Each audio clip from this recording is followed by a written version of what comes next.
हमेशा अतीत की ओर झांकोगे तो कभी अहंकार नहीं छुपाएगा।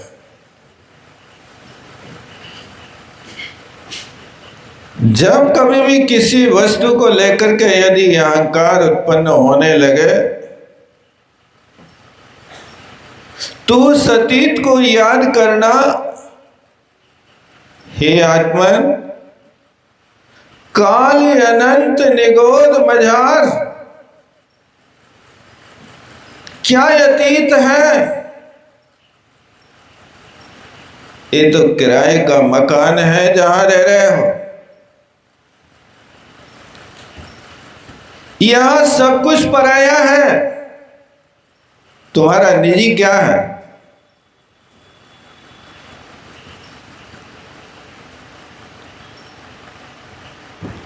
तुम्हारा क्या खो गया जो तुम रोते हो? तुम क्या लाए थे जो खो गया? अतीत की ओर जाग करके देखो, क्या लाए थे? कई लोग कहने लगते हैं कि हम जब उस गांव से आए थे तो ये लाए थे। कर्रापुर में एक व्यक्ति कह रहा था, महाराज, जब हम अपने गांव से आए थे तो 138 रुपया लाए थे।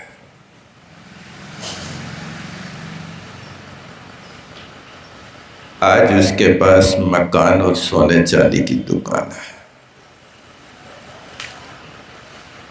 ये अतीत को याद करते रहो कि तुम्हारे पास औकात सिर्फ इतनी थी कि तुम 138 रुपए के मालिक थे।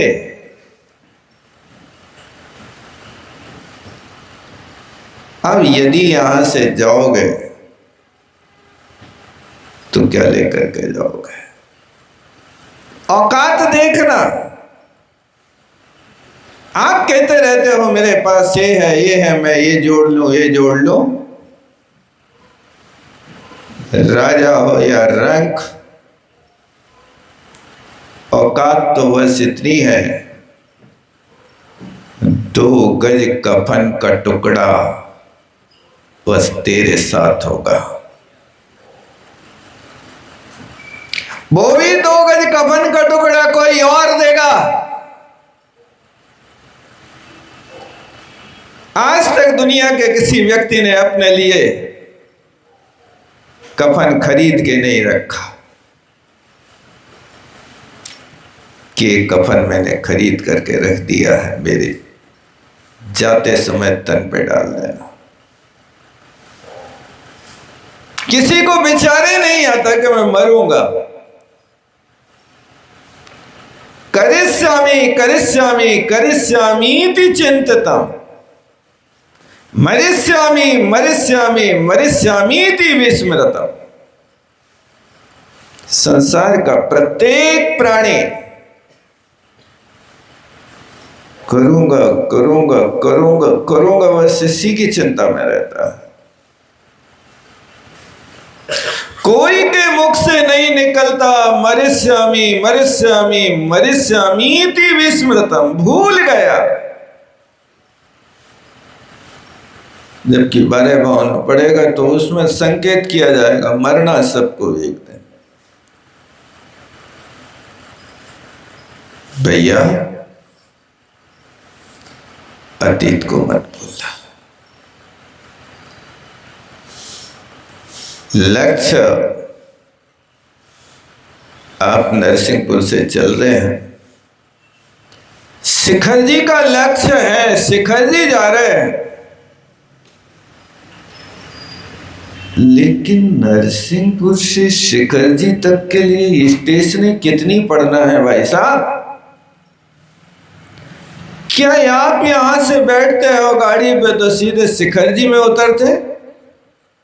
जबलपुर में नहीं उतरते, कटनी में नहीं उतरते, इलाहाबाद में नहीं उतरते, हर 2-4 स्टेशन पार करने के बाद तो व्यक्ति कुछ ना खरीदे, कुछ ना लेवे, कुछ ना देवे, तो बाहर की हवा लेवे तो चले ही जाता है, सीट छोड़ के नहीं चला जाता। बहुत देर हो गए बैठे बैठे, तो तुम जहां उतरे हो तुम्हारी स्टेशन है क्या? लक्ष्य तो एक है। ये बीच के स्टेशन आएंगे, उतरेंगे, छूट जाएंगे। इसी तरह अतीत को याद रखो तो अहंकार नहीं होगा, और औकात को याद करोगे तो संसार और शरीर से बहिराग होगा। क्यों? सबकी दशा एक है, मरना सबको एक दिन, चाहे राजा हो या रंक हो, सबको लिखा है। बस कब? अपनी अपनी बार। कौन सी बार अच्छी लगती है आपको बताओ? बार तो 7 ही है ना, कोई 8वां बार नहीं है ना। सोमवार, मंगलवार, कौन सा बार है तुम्हारा? बस उसी बार में जाना होगा। कई लोगों की मैचिंग मिल जाती है कि गुरुवार को उत्पन्न भरे थे तो गुरुवार को चले जाते हैं। अभी कुछ दिन पहले सुना था कि 12 तारीख को जन्म है, 12 तारीख को न ये करो, 12 तारीख को यही करो, और 12 तारीख को वे चले गए थे। पता है ना? पता तो है। इसलिए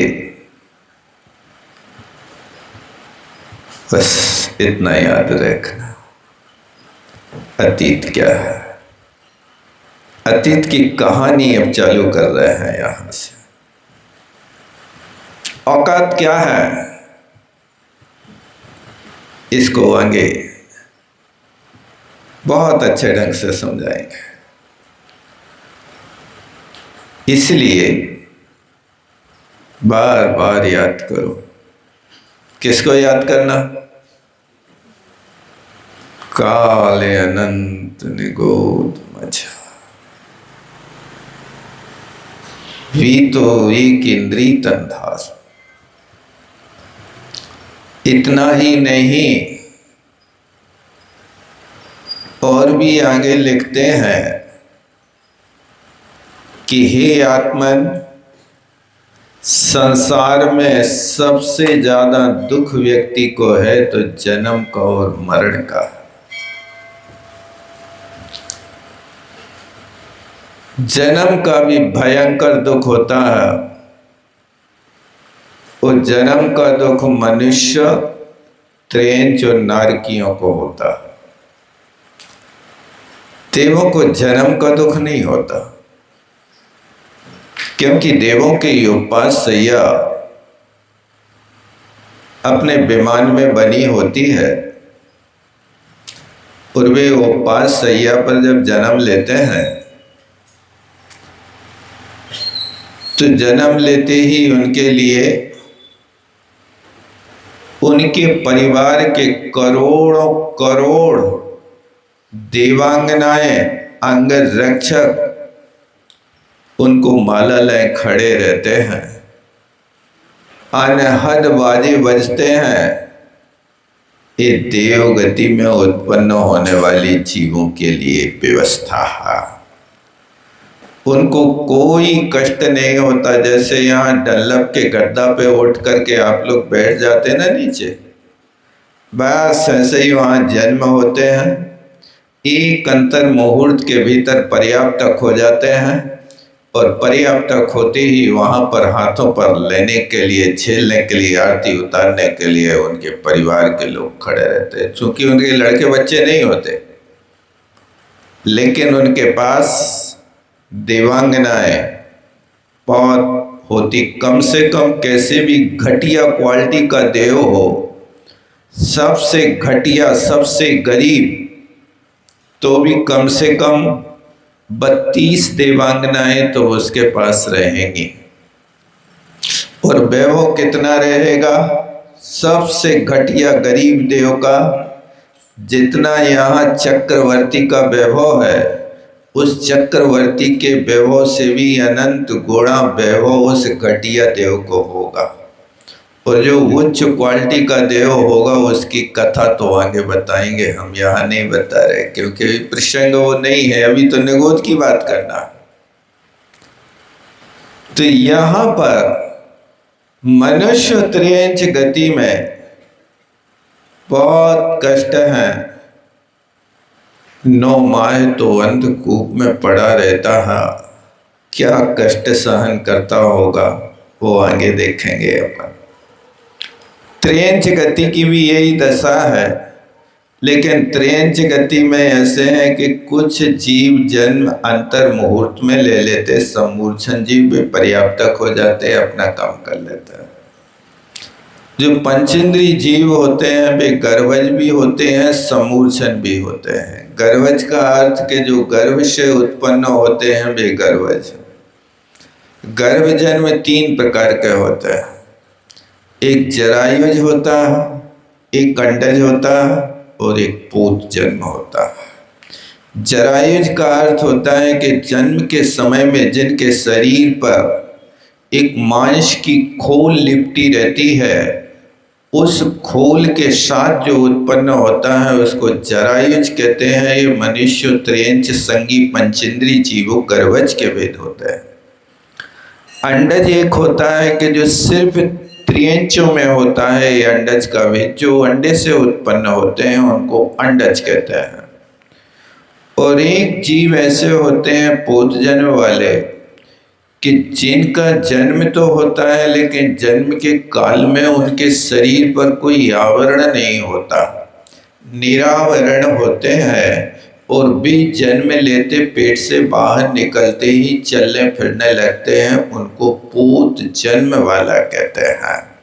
ये पोत जन्म वाले जीव जैसे सर्पणी होती है, उसके हजारों बच्चे एक साथ पैदा होते हैं। वे सारे के सारे बच्चे जन्म लेते हैं, या तो सर्पणी खा जाएगी, इतनी भूखी होती है वो, उस समय इतनी भूखी होती है कि वो हजारों बच्चों को एक साथ जन्म देती है, लेकिन अपने शरीर की कुंडली मार करके वो गर्भ स्थान को भीतर रखती है और जन्म देती ही सारे बच्चों को चट कर जाती है। यदि 1-2 बच्चे वहाँ निकल करके उसी के शरीर के नीचे घुस गए तो वे बच गए, लेकिन जो उस बाउंड्री के भीतर है वे साफ कर जाती है। इतनी बुभुक्षा से पीड़ित होती है। सर्पणी और कुतिया के लिए कहा जाता कि कुतिया भी जन्म के काल में इतनी भूखी होती है कि वो भूख के कारण अपने पिल्लों को भी खा जाती है। खैर, ये बात मैं आगे बताऊंगा। मैं तो अभी सिर्फ ये बताना चाहता हूँ कि निगोद काल की दशा कैसी है। यहाँ के तो इतने दुख हैं, ये दुख तो बाद में करेंगे, लेकिन वहाँ पर निगोद में रहा, एक इंद्रिय अवस्था में रहा, अनंत काल तक रहा, लेकिन वहाँ एक श्वास में 8-10 बार जन्मो मरो भरो दुख भार। ध्यान देना, वहाँ के जीव एक श्वास में 18 बार जन्म मरण करते हैं। श्वास का अर्थ आप श्वासोच्छ्वास से नहीं जोड़ना। यदि श्वासोच्छ्वास से जोड़ेंगे तो ये होगा कि कुछ लोग सोचें कि भाई दया करो थोड़ी देर के लिए श्वास रोक लो, तो आप रोक सकते हो। तो जो श्वास को रोक सको, श्वास की बात नहीं है। श्वास वो लेना कि जो नाड़ी का ये स्पंदन है ना, यदि नाड़ी का ये स्पंदन रुक जाए तो व्यक्ति की जिंदगी रुक जाए। ये किसी के बस रोकने वाली नहीं है। तो वो नाड़ी का ये स्पंदन अजस्र अपनी गति से चलता है और एक स्वस्थ मनुष्य की नाड़ी 1 मिनट में 72 बार स्पंदन करती है। याद रहेगा कि नहीं रहेगा? क्या? लेकिन मनुष्य स्वस्थ होना चाहिए, सुखी होना चाहिए। संक्लेश परिणाम वाले मनुष्य की नाड़ी का स्पंदन बढ़ जाता है। जो व्यक्ति भूखा प्यासा हो उसकी नाड़ी का स्पंदन अलग होता है। जो व्यक्ति वेदना से तड़प रहा है उसकी नाड़ी का स्पंदन अलग होता है। इसलिए नेमिचंद्र महाराज ने जीव कांड में लिखा है, स्वस्थ हो और सुखी हो ऐसे मनुष्य की नाड़ी का स्पंदन 1 मिनट में 72 बार होता है। अब 1 मिनट में 72 बार नाड़ी का स्पंदन हुआ तो एक बार स्पंदन होने में कितना समय लगेगा? करीब पौन सेकंड के आसपास, बराबर। पौन सेकंड के काल में निगोदिया जीव 18 बार जन्म मरण कर लेता है। इसका नाम है एक श्वास। माने एक बार नाड़ी के स्पंदन में जितना समय लगता उस समय का नाम है श्वास। उस एक श्वास में 18 बार जन्म मरण हो रहा है। और यदि आपने 3773 बार नाड़ी का स्पंदन कर लिया, यानी एक अंतर मुहूर्त की जिंदगी व्यक्ति की खत्म हो गई। क्या? 3773 श्वास आपकी हो गई, उसमें एक अंतर मुहूर्त की जिंदगी खत्म हो गई। अब आप विचार करो कि जब निगोदिया जीव पौन सेकंड में 18 बार जन्म मरण कर रहा है तो 1 मिनट में कितनी बार करता होगा? अब 1 मिनट में आपने 72 बार देखा है यहां पर के 72 बार नाड़ी का स्पंदन हो गया, तो उस 18 का 72 में गुणा करके देखना, जो संख्या आवे उतनी बार निगोदिया जीव 1 मिनट में जन्म मरण कर लेता। माने 1500 के आसपास का काल आ जाता है।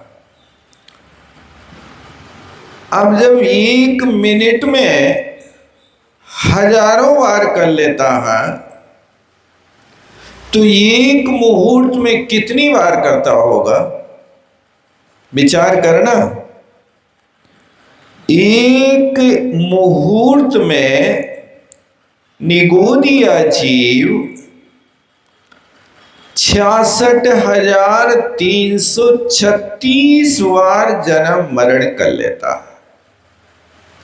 कितनी बार? 66,336 बार।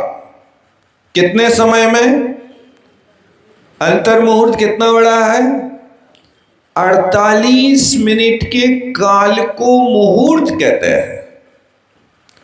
और इसमें यदि एक समय कम है तो वो अंतर मुहूर्त है। उतने समय में वो 66,336 बार जन्म मरण करता है। तो एक दिन और रात में 30 मुहूर्त होते हैं। कितने होते हैं? 30 मुहूर्त होते हैं। अब आप विचार करो कि वह 30 मुहूर्त में कितनी बार करता होगा।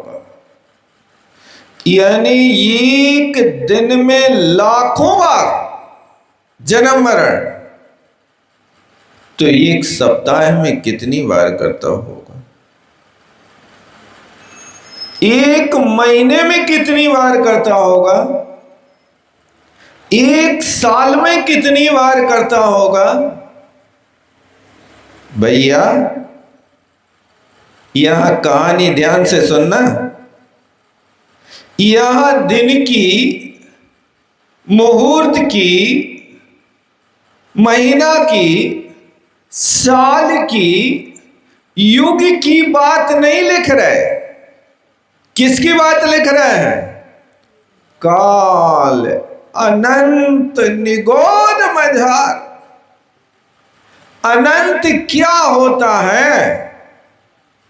जिसका कोई अंत नहीं। ऐसा अनंत काल निगोद के भीतर व्यतीत हुआ और एक श्वास में 18 बार चलता रहा। कैसी चक्की चलती होगी कि आप देखो, ये आपने पंखा चालू किया और फुल स्पीड पर किया। जिस पंखा में रेगुलेटर ना हो और पंखा चालू करते ही जब वो अपने फुल स्पीड पर 5 नंबर पर चालू होता है, तो ये चलते हुए पंखे की तुम्हें ये पंखियां दिखाई दे रही हैं कि कितनी लगी हैं इसमें? फुल स्पीड पर चलने वाले पंखे की कभी पंखियों को गिनना। जिस व्यक्ति ने कभी पंखा ना देखा हो, अतीत को ध्यान ना हो कि इसमें 3 ही लगी हैं, इस चलते हुए पंखे की आप पंखियों को देखना, गिन नहीं पाओगे, दृष्टिगोचर नहीं हो पाता। इससे भी अधिक स्पीड में, पंखे की भी स्पीड से भी ज्यादा स्पीड में बस जन्म मरण यही हो रहा है। किसका हो रहा है? कहानी किसकी बताई जा रही है? भैया किसी दूसरी की कहानी नहीं है। इस कहानी को सुनने के लिए सबसे पहले सतर्क किया था। क्या किया था? ताहि सुनो भवि मन तेरे आन, जो चाहो अपनो कल्याण। ये तुम्हें सतर्क किया था कि इस कहानी को मन स्थिर करके सुनना। आपको हम तो गणित ही नहीं जानते, तुम्हें गणित नहीं बता रहे, गणित नहीं सिखा रहे, तुम्हें तो ये हिसाब बता रहे कि भैया एक श्वास में ये दशा है तो अंतर मुहूर्त में 66,336 बार कर रहा है। एक बार के मरने के लिए यहां कितने डॉक्टर खड़े होते हैं, कितने अस्पतालों के चक्कर लगाते हो, लाखों लाखों रुपया जीवन के अंत में जितना जीवन भर में कमाया है, अब कितने दिन और जीना चाहते हो? ऐसा डॉक्टरों के द्वारे खटखटाते हो, गुरुओं के द्वारे पे नहीं जाते हो कि अब तो जीवन जी लिया, 80 पार हो गया, अब डॉक्टर के यहां, अस्पताल में या संयम के यहां जाना कि गुरुओं की शरण में जाकर के उनके लिए समर्पण करना कि हे भगवान अब सब कुछ देख लिया, अब मेरा जीवन संभाल लो, तुम्हारे हाथों में है। ऐसा नहीं कह सकते। ये कोई के मुख से नहीं निकलता। जितना कमाया, जीवन भर की कमाई, अंत में डॉक्टरों के यहां कमाई, लड़कों बच्चों को भी कर्जदार बना गए। और पता है कि जाने वाली श्वास लौटने वाली नहीं है। अभी एक महानुभाव आए थे कुछ दिन पहले, कंगाल हो गए। क्या हो गया? पिताजी बीमार हो गए थे, 25 लाख रुपया उनके ऑपरेशन में लगा दिए। वहां 25 लाख लगे, यहां दुकान नहीं चली, मकान गिरवी चला गया, पूरा परिवार द्वार पे खड़ा हो गया। जिसका कर्जा है उसने पकड़ के रख लिया, उन लेने वालों को पहले पैसे चुकाओ नहीं तो गोली से उड़ा देंगे। अब वे आए सभा में खड़े हो गए, महाराज मेरी ये दशा है, अब मेरा जीवन आपके हाथों में है। अब चाहो तो आप मार दो, चाहे तो जिंदा कर दो। क्या कहें? समाज के लोगों से कहा, कुछ सहयोग किया, लेकिन क्या करोगे? ये व्यक्ति की दशा है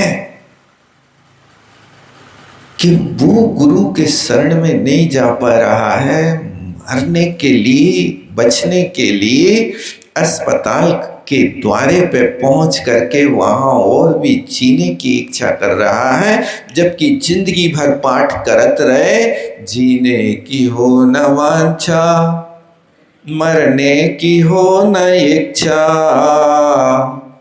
परिवार मित्र जन से मैं राग को हटाऊं, दिन रात मेरे स्वामी मैं भावनाए भाऊं, अंत में डॉक्टर की शरण पाऊं। ये भावना बात है। कौन सी भावना चाहिए?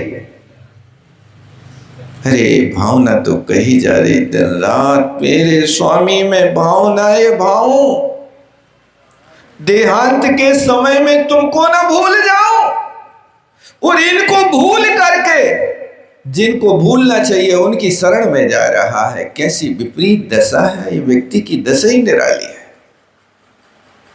कौन कहे किससे कहे, सब जग भांग भरी, सारे जग में यही तो भांग भरी है। जिस कुआं का पानी तुम पी रहे हो, उस कुआं का पानी हम पी रहे, लेकिन अनादि अविद्या अटपटी सब जग माह भरी।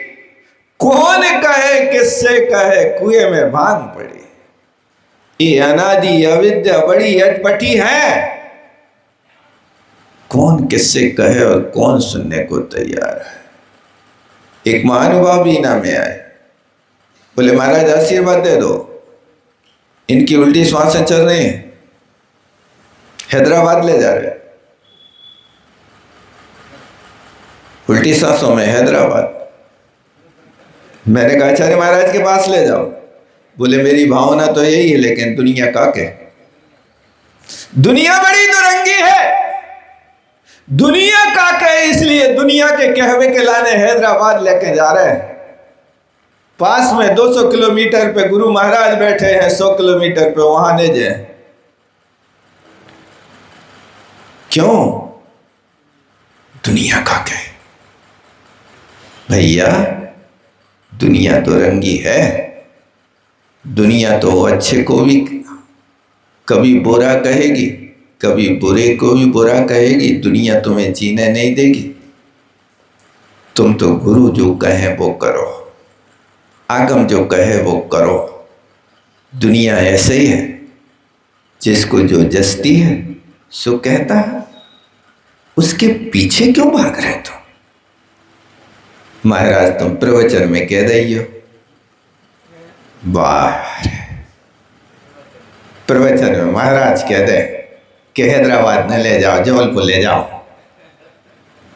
तो कम से कम समाज को ये होगा कि ले तो जा रहे थे हैदराबाद, महाराज के कहने से ने गाड़ी को स्टीयरिंग घुमा दो, हैदराबाद की जगह जबलपुर ले आए। ये सब चीजें जानता हुआ भी ना समझ व्यक्ति को समझाओ तो बहुत जल्दी समझता है, लेकिन समझदार को समझाओ तो वो मझधार से बाहर नहीं निकलता। इसलिए समझाने में है नहीं, है समझे में सार। समझाने वाले कई बड़े बीच मझधार। समझाओ नहीं, समझने की कोशिश करो। ये इतिहास अपना है और अपने इतिहास के विषय में बताया जा रहा है कि तुम यहाँ पर यदि मरने का अवसर आता है तो वहाँ 2 दिन 4 दिन के लिए और श्वास मांगने डॉक्टरों के यहाँ जा रहे हो, वेंटिलेशन खोज रहे हो, नहीं मिलता है तो हंगामा कर रहे हो, लेकिन आप ये अंतिम श्वास है यहाँ पर ये नहीं कहते भैया घर ही में नमोकार की मशीन लगा के अब अंतिम बार कम से कम हमारा जीवन सुधार दो, नहीं कहते हैं। ये सब चीज़ें अपने लिए संसार परिभ्रमण का कारण है या संसार से छुटाने के कारण है, इन सब चीज़ों पे आपको स्वयं को विचार करना पड़ेगा। दुनिया के कहे अनुसार चलोगे तो आप कभी धर्म ध्यान नहीं कर पाओगे। धर्म ध्यान करने का तरीका है गुरु जो कहे वो कहो। गुरु की छाया में शरण जो पा गया उसके जीवन सुमंगल आ गया। ये तो भजन पढ़ते ना आप लोग, सुनाते तो हो, लेकिन फिर भी कुछ समझ में नहीं आता। बार बार इसी पंक्ति को पढ़ा करो। गुरु की छाया में शरण जो पा गया उसके जीवन में सुमंगल आ गया। यदि आपको अपना जीवन मंगलमय बनाना है तो मंगलमय बनाने के लिए इन पंक्तियों को पढ़ते हुए और आप समझदारी से काम करते हुए इस संसार के परिभ्रमण को आप स्वयं मिटा सकते हो, क्योंकि घड़ी सुधारने वाला तो आपको बाजार में मिल सकता है, लेकिन समय तो स्वयं को सुधारना होगा। इस समय तुम्हारे हाथ में है। यदि तुमने स्वयं ने अपने आप को नहीं सुधारा तो दुनिया फिर तुम्हारे लिए सुधारने में कोई आगे नहीं आएगी, क्योंकि इस दुनिया में सलाह 1 से मांगो तो 1000 से मिलती है और सहयोग 1000 से मांगो तो 1 से मिलता है। इस बात का तो अनुभव आप करते हो कि नहीं करते हो? इसलिए सलाह उसी से मांगो, कहो उसी से जो करे खुशी से। उस व्यक्ति से कहो जो खुशी से कहे, वो तुम्हारे हित की बात करे। जहाँ तुम्हारे हित की बात ना होवे उस व्यक्ति से हाथ जोड़ो और पिंड छोड़ो। अब पिंड छोड़ करके अपने कल्याण का रास्ता पकड़ो। तो ये कहानी प्रारंभ कर रहे हैं। देखो, मन स्थिर करने की बात कही थी। अब स्थिर मन करके सोचो। क्या सोचो कि एक श्वास में 8-10 बार हे भगवान, ऐसी पर्याय में मैं भी रहा हूं। अनंत काल ऐसे दुख भोगे हैं, आज ओहो भाग्य है उस दुख से निकल करके आज धन्य मानुष भयो पायो जिलवर थान। अपने आप को हम कितना धन्यवाद दें, कितना धन्यवाद दें। आज हमारे पूर्वों के किए हुए पुण्य का फल आज फल रहा है कि मुझे देव शास्त्र गुरु की शरण मिली, अन्यथा शरणम नास्ति त्वमेव शरणम मम। हे भगवान, नहीं त्राता नहीं त्राता नहीं त्राता जगत्त्रय। इस तीनों लोकों में रक्षक आपके अलावा कोई दूसरा नहीं है, ना है, ना भूत में था, ना भविष्य में होगा। ये 3 बार आप कह रहे हैं, नहीं त्राता नहीं त्राता नहीं त्राता। कोई नहीं है, कोई नहीं है, तुम शरणम, आप ही हमारे लिए शरण। फिर भी आप यहाँ ये पंक्तियाँ पढ़ के सुनाते जाते हो, बस एक काम रह गया है आपका कि हमारा काम सुनाने का, भगवान का काम सुनने का काम हो जाए तो भला, ना हो जाए तो भला। बस यही दशा हो रही। आओ लच्छू जाओ लच्छू, ने ते कच्छू ने होते कच्छू। जैसे ही कंता घर रहे जैसे ही रहे विदेश, जैसे ही मंदिर में वैसे ही मंडी में वैसे ही घर में। क्या परिवर्तन हुआ तुम्हारे जीवन में? यदि परिवर्तन नहीं हुआ तो समझ लेना कि हमने आज तक कुछ भी नहीं किया, सिर्फ खोया खोया है, नहीं कमाया एक भी पैसा। गांठ की पूंजी खाली, जिया जग धोखे की ठाठी। तुमने यहाँ आकर के क्या कमाया? आज जो खा रहे हो बासा खा रहे हो, ताजा क्या है तुम्हारे पास बताओ? आज यहाँ मनुष्य बने हो, तुम मनुष्य बने हो तो ये आज की कमाई है कि पूर्व भव में आपने अल्प आरंभ और अल्प परिग्रह का परिणाम किया होगा। उस परिणाम का फल के उस समय मनुष्य आयु का बंद किया होगा। वो मनुष्य आयु का फल आज तुम यहाँ नरसिंहपुर में बैठ करके मंदिर में पार्श्वनाथ भगवान के जिनालय में आनंद ले रहे हो। इस आनंद के लिए हमें अपनी तैयारी अच्छे से करना है कि अपनी श्वासों के रहते ही अपना वो काम हो जाए। इस समय सोने का नहीं है, जागने का है। अपन ने ये भी एक बीड़ा उठाया है कि अपने जीवन में अपने द्रव्य से एक जिनायतन बनाए, तो ऐसा जिनायतन बना करके खड़ा कर दे जैसा जिनायतन रावण ने लंका में बनाया था। रावण भले ही कुछ भी करता हो, लेकिन उसके यहाँ ऐसा अतिशयकारी जिनालय शांतिनाथ भगवान का बना हुआ था।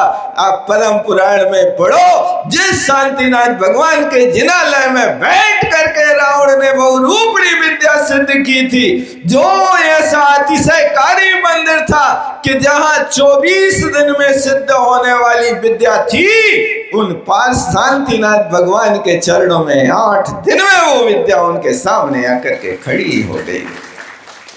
कि सुकृत कर करके जाओ, ऐसे ही अपने भाव बनाओ, जिन भावों के माध्यम से आज का काम कल नहीं, कल का काम आज करना है। आज करना है तो हम क्या करें? ये भावना भाई के चतुर्मास होते भगवान जिनायतन हमारा खड़ा हो करके, और हम सारी समाज के लोग एक साथ बैठ करके एक स्वर के साथ करें, जय जय नाथ परम गुरु हो। हे परमात्मा, हे परम गुरु, आपकी जय हो, जय हो। हम सब एक हो, गले लगाओ मत ठुकराओ, धर्म सिखाओ, ये हमारा नारा होना चाहिए।